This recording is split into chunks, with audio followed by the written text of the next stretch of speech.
Welcome to this session on English language teaching. Let us discuss the portions from the second module today. There are plenty of approaches, methods, and techniques in English language teaching. First of all, we should get an understanding of the difference between an approach, a method, and a technique. Approach towards a language refers to our understanding or our assumptions and theories about various languages and in general the nature of the languages that we try to learn.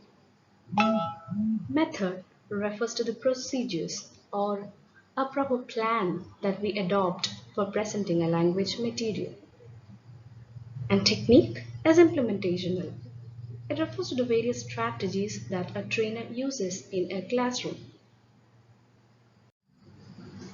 There are four major approaches of teaching English. They are namely Structural-Oral-Situational Approach, which is also known as SOS, Notional Functional Approach, Communicative Approach, and Humanistic Approach. Let us first see what is Structural-Oral-Situational Approach. This approach was designed to train the army people in learning an enemy language. In the year 1942, during the time of the Second World War, they designed a program called Army Specialized Training Program, which is shortly known as ASTP. Within a short span of time, the army people were expected to learn a basic vocabulary of around 3,000 words. Learners are placed in meaningful learning situations, and they should master the phonemes, morphemes, words, and sentences of the enemy language.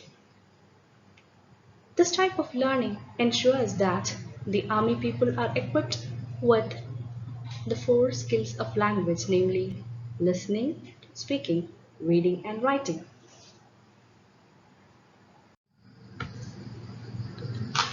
Secondly, there is notional functional approach.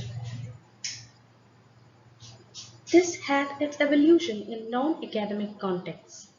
As European countries were experiencing a fast increase in economic growth in the 1960s and the 1970s, there was a great demand for laborers, and so from other countries, laborers began to flow to those countries. There arose problems of communication. In order to find an immediate solution to the problems, short courses had to be designed. These courses were initially designed for the migrant laborers and were later adapted to schools. This is the history of notional functional approach. They consider teaching how to argue, how to agree, how to disagree, how to seek information, how to make a denial, how to make a request, how to raise a question, etc. They emphasize on the functional aspect of language rather than the theoretical side of a language.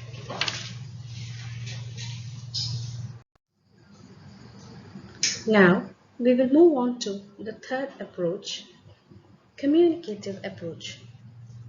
The aim of communicative approach is communicative competence, that is, the ability to apply correct grammatical rules of language in order to form grammatically correct sentences. It stresses the use of language for a purpose. They aim at giving proficiency and fluency to the learner, and subsequently one gains accuracy. The teacher is only a facilitator here, and they mainly use the method of contextualization. One can implement pair work, group work, integrated tasks, role play, language games, thinking tasks, retrieving scrambled sentences, and so on to implement this.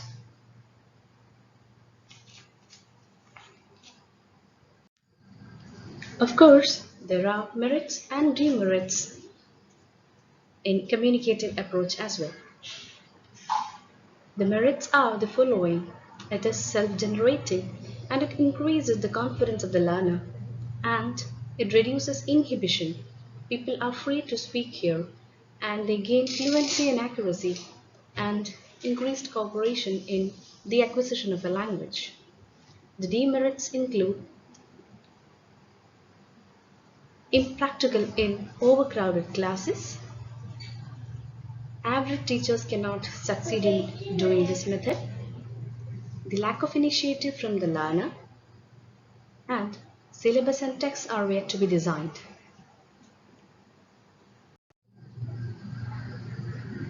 Humanistic approach is easy to understand. As the very title suggests, its focus is on the human being, and this is mostly favored by psychiatrists and counselors.